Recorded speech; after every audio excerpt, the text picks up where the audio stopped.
Ladies and gentlemen, good day and welcome to the Aditya Infotech Ltd Q3 FY26 earnings conference call hosted by Axis Capital. As a reminder, all participant lines will remain in the listen-only mode, and there will be an opportunity for you to ask questions after the presentation concludes. Should you need assistance during the conference call, please signal the operator by pressing star, then zero on your touchtone telephone. Please note that this conference is being recorded. I will now hand the conference over to Mr. Nikhil Kandoi from Axis Capital for opening remarks. Thank you, and over to you, Nikhil. Thanks, Rehan. On behalf of Axis Capital, we welcome you all to Q3 FY26 earnings conference call of Aditya Infotech Ltd. We have with us today senior management represented by Mr. Aditya Infotech, Managing Director, Mr. Anup Nair, President, Strategy and Business Development, and Mr. Yogesh Sharma, CFO.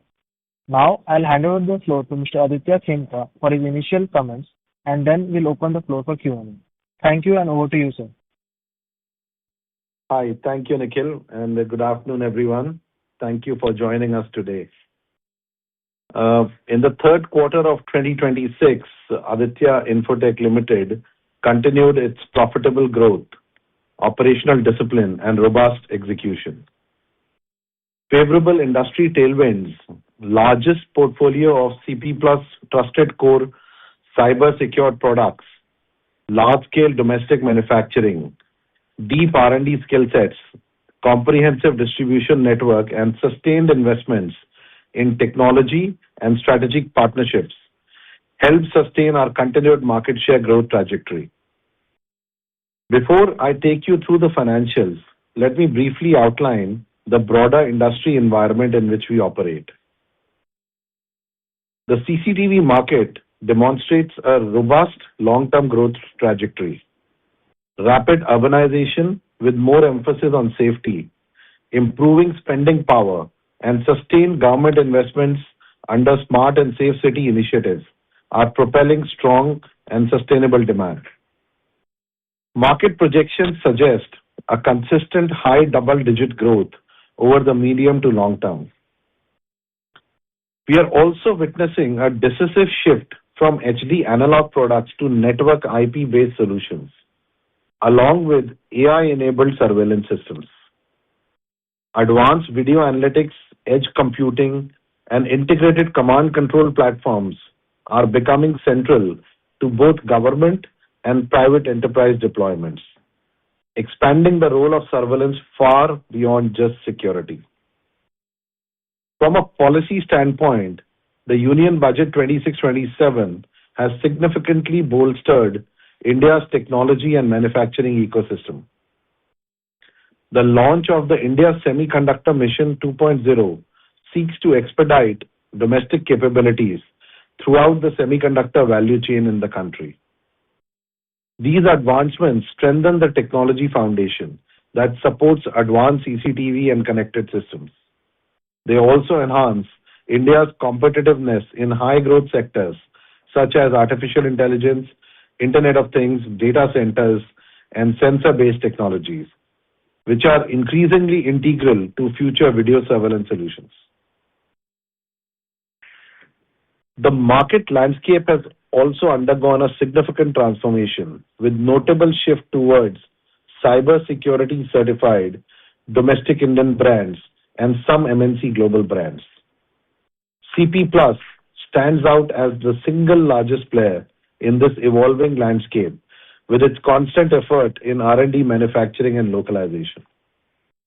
This shift has permeated all stages of the value chain, encompassing distributors, system integrators, and even the end users, which includes mid-market, small and medium enterprises, large corporations, and government sectors. This has accelerated market share gains for CP Plus, and our market share rose to almost more than 39% during the second quarter of FY26. The market share gain is expected to continue for Q3 as well. In Q3, the CP Plus brand continued its strong growth, contributing 87% of our overall AIL company revenue. IP products made up to 75% of CP Plus portfolio, underscoring the sustained shift towards high-value IP solutions. Let me walk you now through the financial results. On the quarterly performance, revenue grew 37.3% year-on-year to 1139.1 crores, driven by strong demand from our expanding portfolio of CP plus CTC technology products across all segments from retail to projects and government. EBITDA increased 98.7% year-on-year to 144.6 crores, with margin improving by 391 basis points to 12.6%, primarily due to favorable product and brand mix, higher localization, and strong operating leverage. Adjusted PAT stood at 96 crores, up 138.8% year-on-year, after accounting for 7.7 crore of one-time provisioning related to the new labor codes. On a nine-month cumulative performance, revenue grew 31.1% to 2798.8 crores, and EBITDA increased 100.5% year-on-year to 320.6 crore, with margin expanding by 395 basis points to 11.4%. Our adjusted PAT rose to 198.8 crore, reflecting 138.8% year-on-year growth over the 9 months period. On the manufacturing expansion, we are actively expanding our manufacturing infrastructure and capabilities. Our installed capacity for Q3 was 1.9 million units per month, which represent already a 20% increase from our previous peak. We are on track to achieve a capacity of 2.1 million units by Q4 of FY2026. During the quarter, we also commenced construction of our enclosures and housing plant in Kadapa, Andhra Pradesh, expected to be operational by mid-2026. This initiative will deepen backward integration, improve cost competitiveness, and enhance supply chain resilience. The project is fully funded through internal accruals. We have also successfully commissioned the CCTV camera lens assembly line, and commercial production will begin from Q1 of FY2027. Once operational, this line will deliver a production capacity of up to 3 lakh lenses per month, to be further scaled up to 10 lakh per month by the end of next year, enabling us to meet future volume demands more efficiently. I'll talk on the R&D and global technology expansion now. Our investments in R&D continue to grow. We are adding highly experienced engineers on regular basis and strengthening collaborations with semiconductors and critical component manufacturers to deliver world-class advanced cyber-secured CCTV solutions to our customers. We have also incorporated Aditya Infotech Taiwan Company Limited, a wholly owned subsidiary dedicated to global R&D for security and surveillance technologies. Taiwan is a global hub for semiconductor manufacturing and hardware innovation, with world-class foundries, IC design houses, and a mature electronic supply chain. This enables us to access high-caliber engineering talent for the following work much ahead of time, including SoC architecture, embedded systems and firmware, hardware-software integration, AI, AIoT, and edge computing. This aligns tightly with our long-term innovation and technology roadmap. This quarter, we announced 2 significant collaborations. We entered in a strategic partnership with Qualcomm Technologies to build AI-enabled, insight-driven video security solutions for industrial, enterprise, and public safety applications. These next-generation offerings, powered by Qualcomm's edge AI hardware and CP Plus extensive market reach and product ecosystem, are expected to be commercially available in the H1 of coming year. This marks a pivotal shift from hardware-led surveillance to AI analytics-driven solutions, enhancing both revenue mix and margins. The vision is that while we have successfully made cameras available to the nook and corner of India, and there is something for all kinds of customers, next for us is to make it more intelligent, to derive even business outcomes, and also to provide action-oriented security. To make AI as part of lives for all our customers in the coming years. We are also advanced our backward integration agenda by signing an MOU with Orient Cables for the manufacturing of coaxial and network cables, primarily for CP+ captive consumption. This collaboration will strengthen supply assurance, enhance cost efficiencies, and support for our long-term growth ambitions. This JV will also be making camera cables for complete backward integration and localization. A bit on the brand strategy and consumer engagement now. As part of our multi-brand strategy, we have launched two new brands, IRA and NexeView, at IFSEC in December 2025, primarily targeted at mass market and unorganized segments. NexeView brand is set to hit the market in Q4 FY2026, and IRA brand is planned to launch in the first quarter of next financial year. Our consumer engagement also gained significant momentum with our new brand campaign featuring TN superstar Vijay Sethupathi, deepening our connect with the audiences in Tamil Nadu. We also enhanced visibility through our largest ever presence at IFSEC India exhibition, title sponsorship of PAC 2026, a high-impact visibility across Indian cricket series, and outdoor campaign across major airports in India.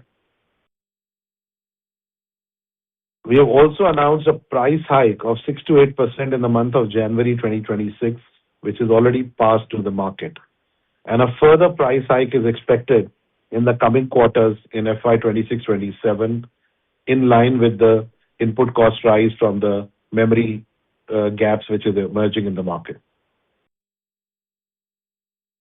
We'll talk a little bit on the supply chain visibility now. The global supply challenges persist across SoC, memory, including DDR and flash, and sensors. We have implemented several mitigation plans and are relatively better positioned and adequately covered for the next coming quarters.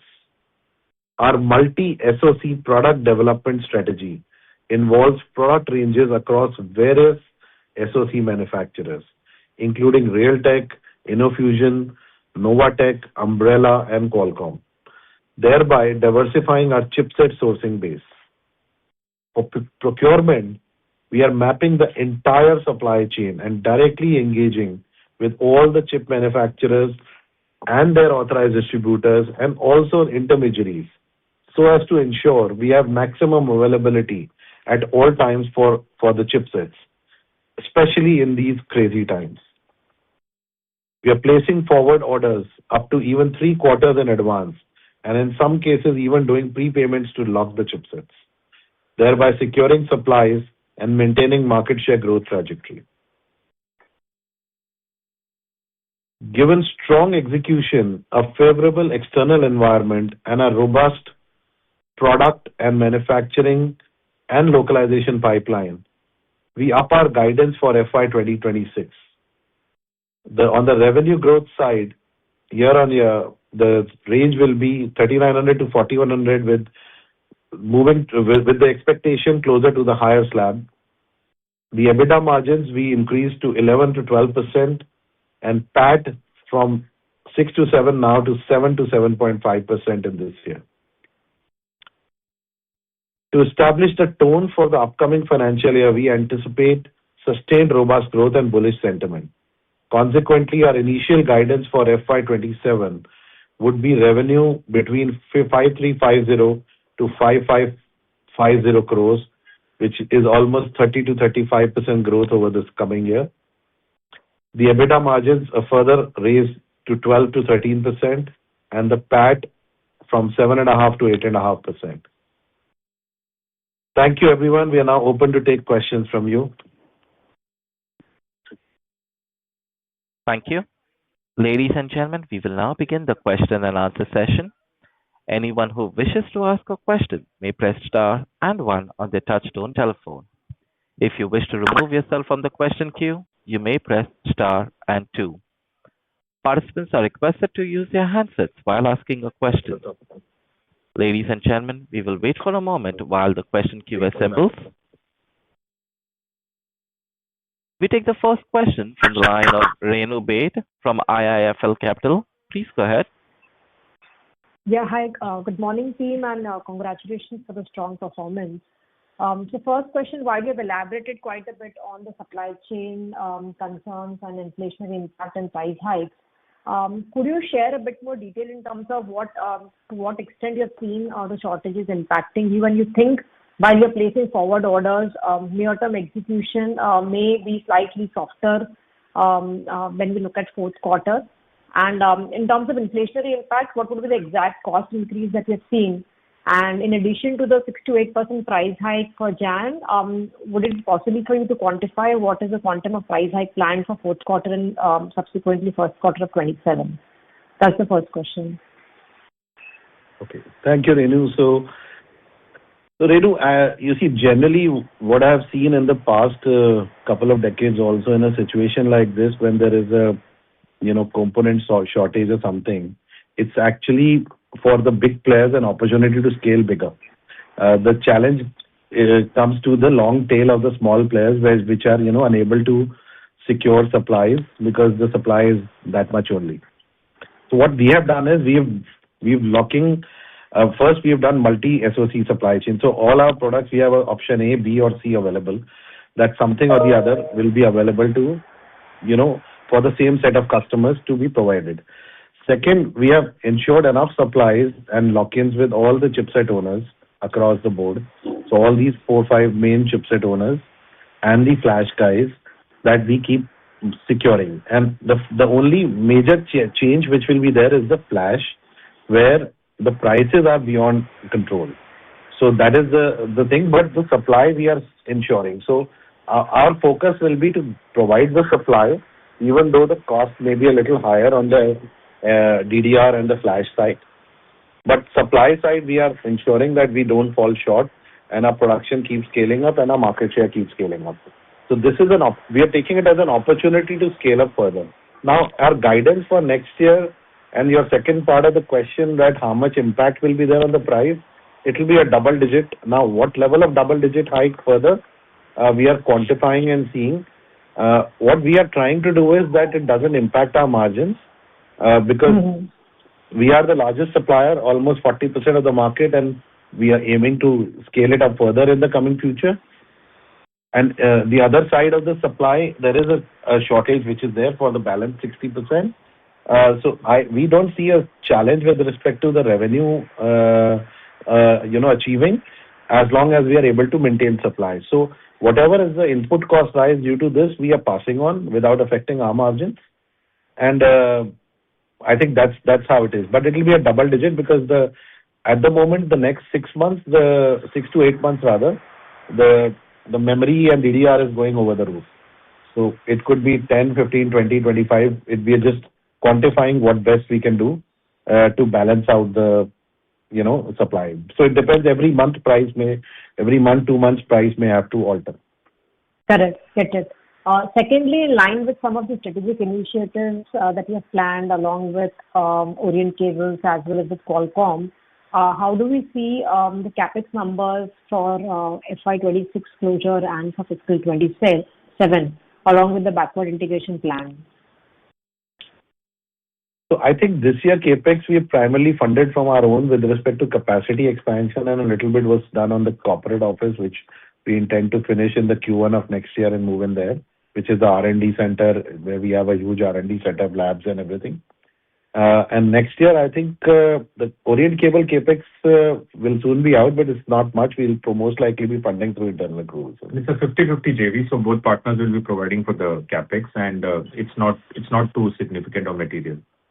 Right, but cumulative capex. And for the Qualcomm, Renu, let me answer the Qualcomm part also. The Qualcomm part is more of a collaboration, so there's no investment. So they are using our market reach and knowledge of CCTV, and they are bringing in the cloud and IoT knowledge. So there is no capex in that. It's more of an cost and revenue share. Cost and revenue share. So once the product is ready, there's a revenue share model. So there's no capex in the Qualcomm model. Got it. So broadly, on an annualized basis, we should be within the 100-150 crores of guided CapEx range. Absolutely. Yeah. The same that we guided for. It will be within that. Unless there is an inorganic thing where we will see separately, but more or less for our current plans, there should be okay with it. Got it. And lastly, in terms of slightly long-dated capacity expansion, where are we for fiscal 27 and capacity targets? So we are going to raise it to 2.4 million, as we mentioned, Renu. So 2.4, 2.5 million with the current Kadapa plant. Though that should suffice our FY27 or even a part of FY28. And 30 million enclosures. And 30 million enclosures also, which will be the housing and enclosure plant, and a million of lenses per month, apart from the rest being imported. But post that, maybe in the next year, we'll explore a second manufacturing facility. So we are working on that, yet to decide at the moment. Got it. Got it. Thanks and best wishes, team. Thank you. Thank you, Renu. Thank you. Ladies and gentlemen, if you wish to ask a question, please press star and 1. We take the next question from the line of Aniruddha Joshi from ICICI Securities. Please go ahead. Yeah, thanks for the opportunity and congrats entire team at Aditya Infotech for posting such great set of numbers. 2 questions from my side. In terms of NexiView and IRA brands, if you can share more details, means now almost 3 odd months are over. So are they well distributed across the regions, and how do you see the distribution upside? Point 1. Secondly, is there any revenue target for these brands, let's say 1 year down the line or 3 year down the line? Anything on that? That is question 1. And then second question is in terms of CCTV camera issue. So at least whatever we have spoken with peers, we understand compared to Aditya, the preparation level at peers might be slightly lower. So is there a potential to gain material market share as the issue progresses over next 6 months? And will it result in higher working capital also? Yeah, thanks. Yeah.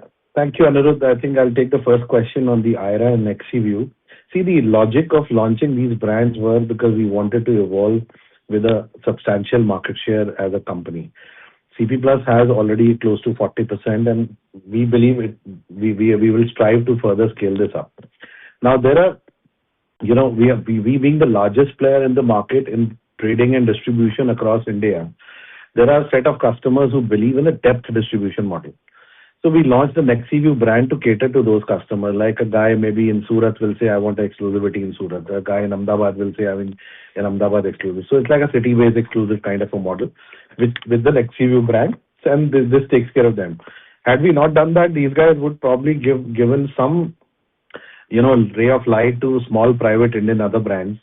And these are long-term partners who have been working with us on one of our brands. So NexiView takes care of that story. The product will go live, or if all goes well, end of this month or the first week of March. In terms of feeding the market, the products will start flowing in the market. We're just awaiting the final BIS. The SCQC is all done. So any day it will come, and then we'll start shipping. The IRA brand will go to the next quarter, and that will be where we have an option of, playing price cards against the private Indian brands, the long tail of unorganized, small things. So there we are not playing very big, but more just keeping something under our belly. And between these 2 brands, we believe over the years, 7, 8%, 10% of our revenue may come into this. But we are yet to take the final call because the product is still yet to hit the field. So I think another quarter down the line, we'll have a fair visibility of what revenues we will plan. We have some plan, but it's too early to make a solid comment out of that.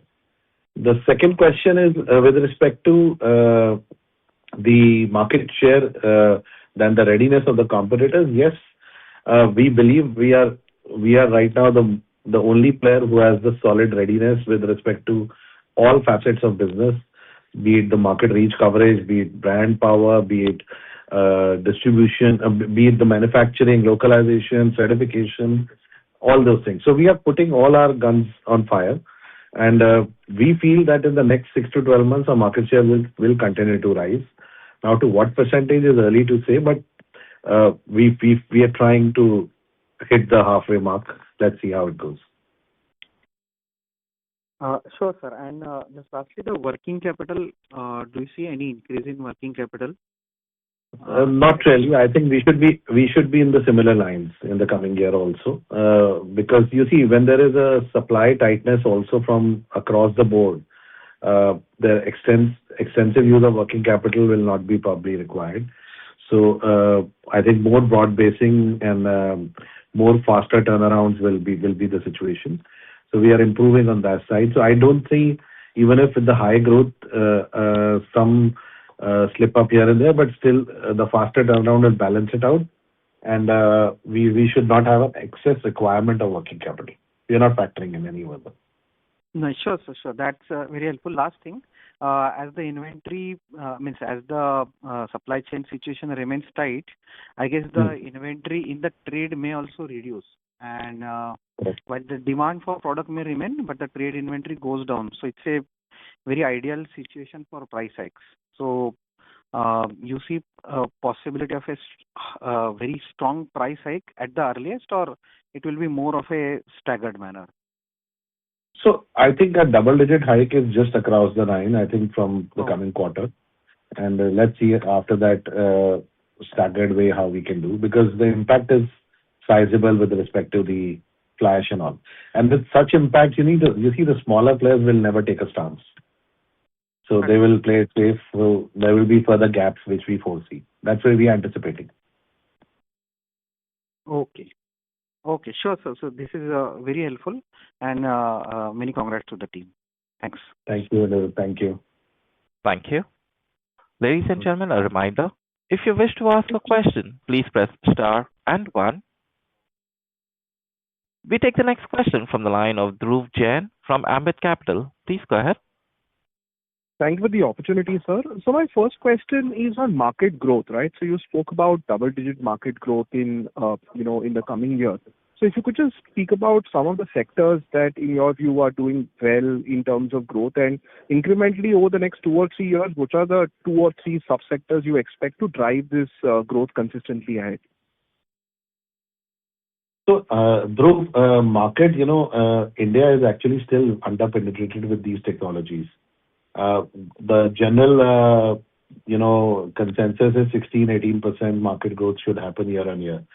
We feel last year was a little muted growth because of the transition to the new certification norms. And there is an expectation of a pent-up demand growth in this year. Lately, due to the supply chain challenges and the cost rise, we have internally mitigated that maybe the pent-up will not happen and it will just remain at the 15-20% slab. And that kind of growth will happen. Now, with respect to sectors, this coming 2 years, we see huge growth coming. When we talk about government, we see huge growth from railways, National Highway Authority, where they are removing all the toll nakas, railway coaches. Railway itself will be a 2,000-3,000 crore worth of supplies in the coming 2 years. And we are one of the most solid contender on that front. And many other government sectors, will be there. Private sector enterprise also is growing. Wherever there is new establishments, they are deploying it as part of their establishment now. And so is in the small businesses and home. So I can't define a specific sector, barring if you talk about a high ticket 4-digit revenue, where there's NHAI and railway, which we can see. But across all, manufacturing is scaling up like crazy in every sector. They all need surveillance also. So all these sectors are deploying technologies. And more interestingly is now there's a lot of talk on AI. And our partnership with Qualcomm is just apt in the right time. So we feel in the coming few years, this will become, we intend to make it mass for everyone to use, at least in the enterprise government, trickling down to the SME sector. Sure, sir. And sir, second question linked to the comment that you made, right, with respect to AI and generally the share of IP going up. So, for the next year, you've, guided for a very strong growth. So, if you could just talk about, what kind of premiumization-driven growth that we see in the next year. So, one is price hike, second is volume growth. But if you have to break down the growth guidance for the next year, that would be very helpful.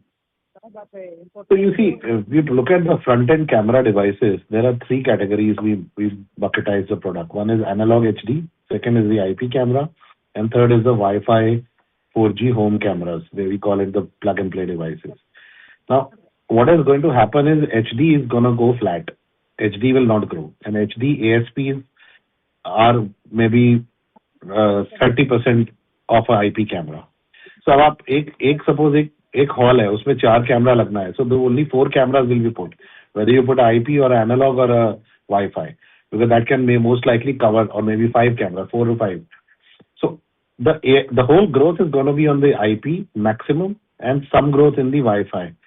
IP is almost 3 times or 3.5 times cost of an analog camera. And that is because of the scalability, because of the flexibility, control of the product, because of AI usage in the future.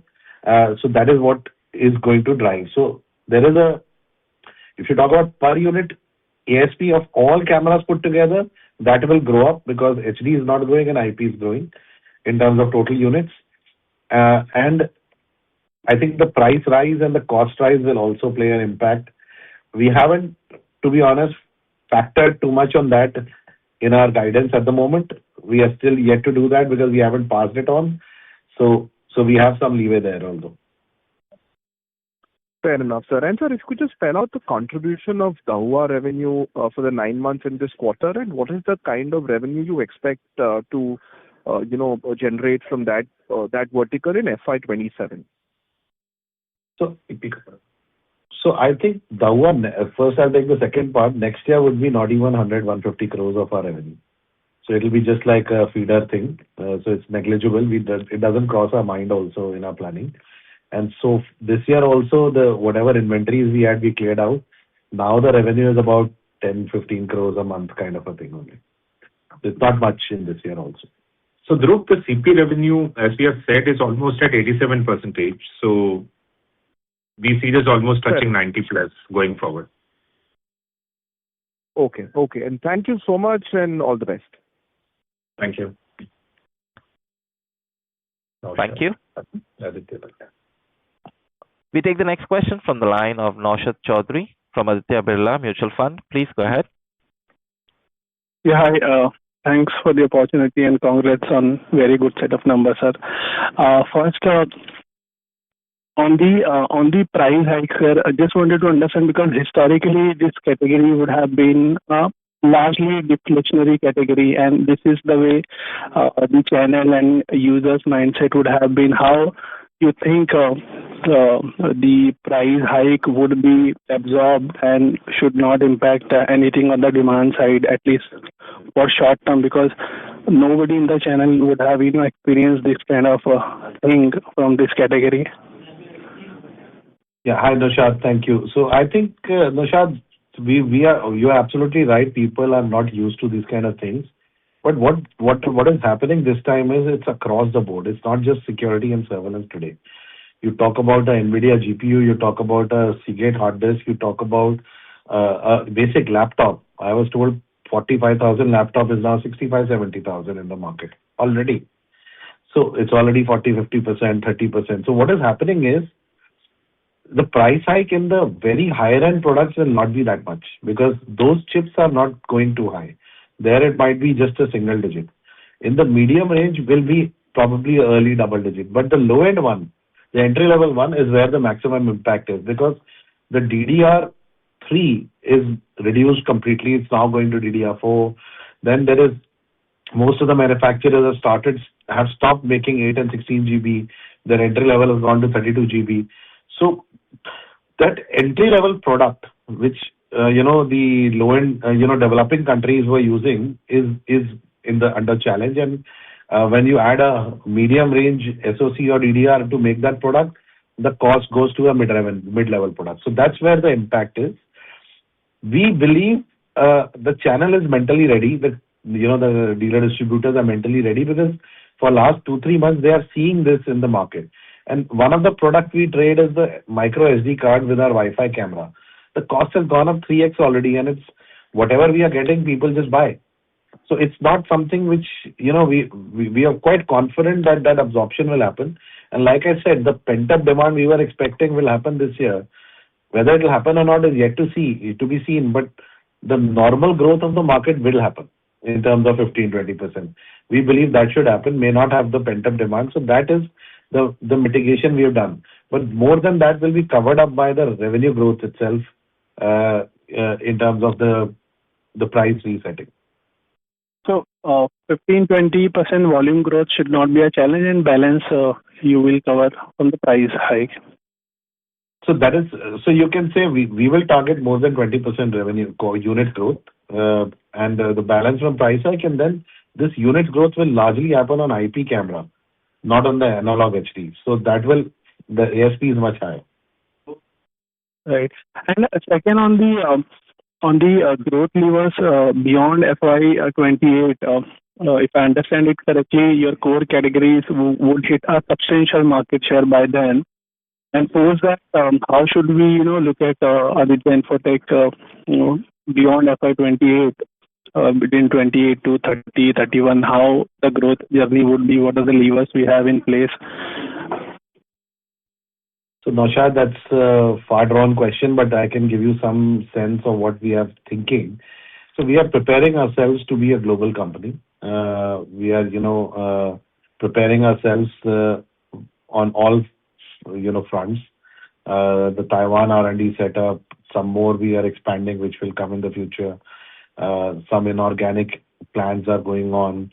So we are looking at being one of the large players from India, moving into the world market and having bases in multiple countries, and probably expand some product categories without diluting the focus of highest market share as a single largest highest market share in India in this product category.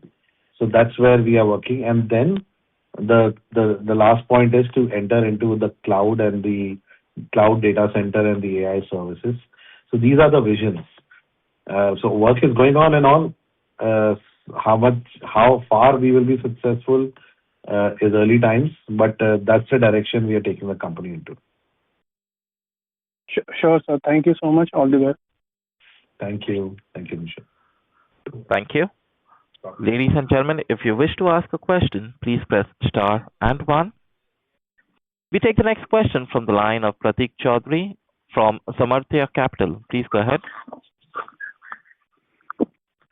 So if we look at the number of players which are getting into this market, what would be the current number presently in terms of players having both ER and STQC?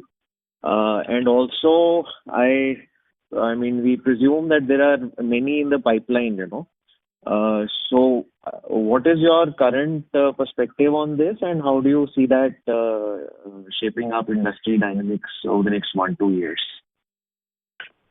So Pratik, before the ER, if you had studied the earlier presentations, the market was segmented almost 1/3 into Chinese, 1/3 into Indian brands, and balance 1/3 was unorganized and some global brands.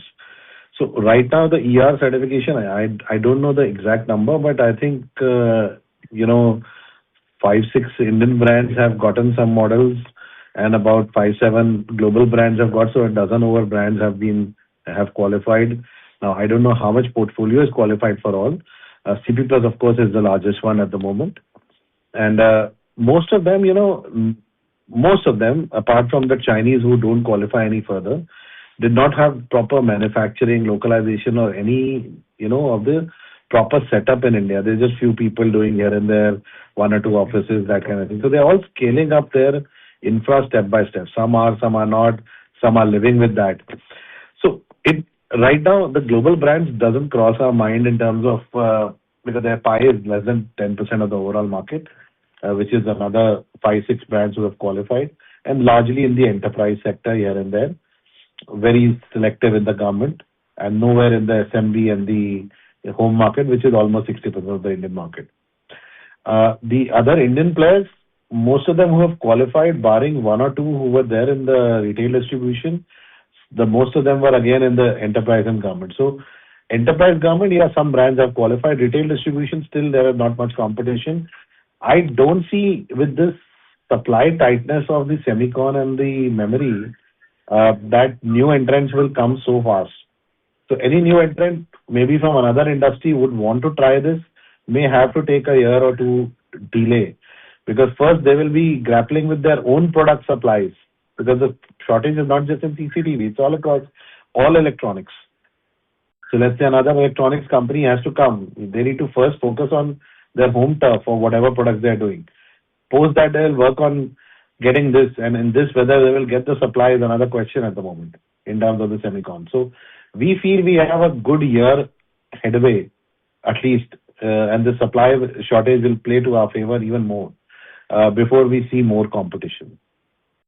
And those people will, of course, take few years to even challenge because it's a lot of solution selling. Right. And Chinese players are completely out, right? Not a single one of them would remain post April 2026. Yeah. As per the policy, the government has smartly done a trusted supply chain clause and those kind of things, so they don't qualify into these. Okay. And how many of our models, our camera models, have already been ER or STQC certified? So we have a full set of products needed to cover most of the market, 90% plus, already qualified. We are developing parallel, as I mentioned, multiple SoCs. Some of them are also qualified as a fallback option, and some more are in the process. So we are fairly in a good position. Okay. Thank you, sir. I'll get back in the queue. Thank you. Thank you. We take the next question from the line of Anuj Kashyap from A3 Capital. Please go ahead. Hi, good afternoon. I'm audible? Yes. Yeah, Anuj.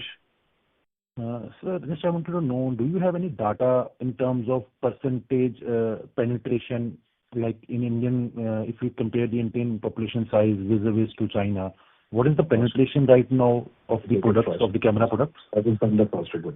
So Anuj, I think it's there in the Frost report, and I think there must be a couple of other reports from Counterpoint as well. We'll have somebody try and see if we can get out some of the data. Okay. And sir, the one more, sir, like you have mentioned your tie-up with the Qualcomm. Like at present, Aditya Infotech is basically a hardware company, right?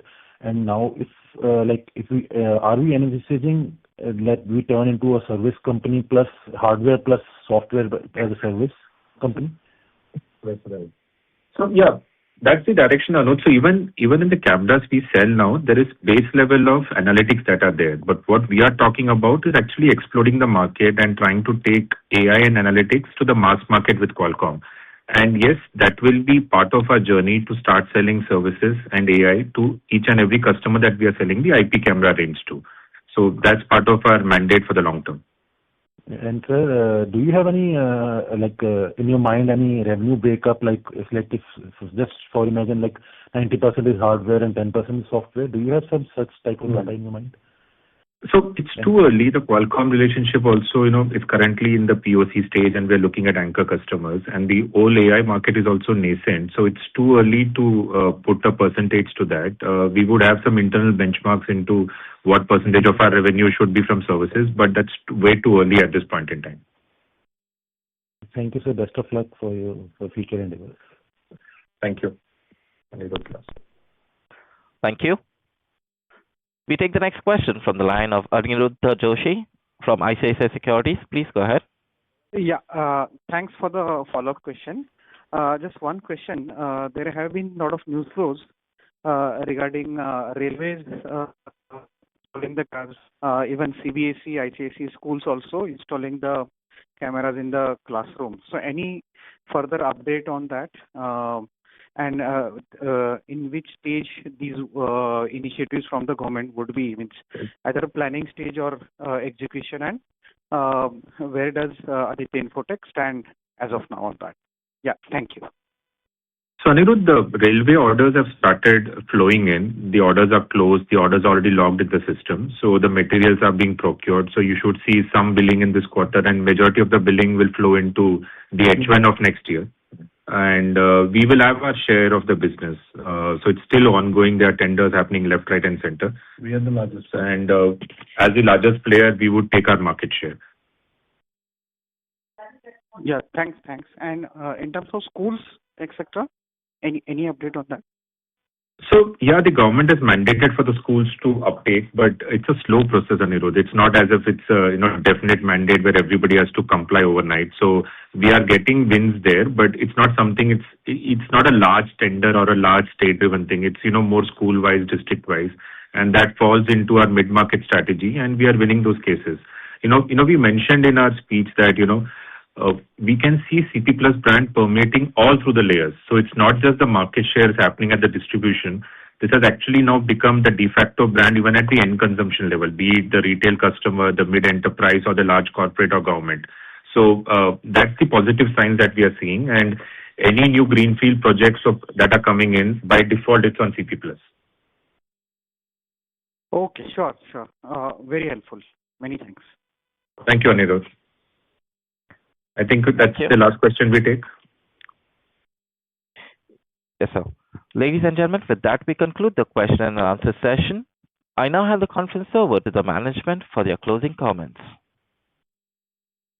Thank you, guys, for joining this call. I will host further calls as well, and we hope to stay on this growth trajectory and stay as per or even over deliver on our guidance. Thank you, guys. Thank you. On behalf of Axis Capital, that concludes this conference call. Thank you for joining us, and you may now disconnect your lines. Thank you.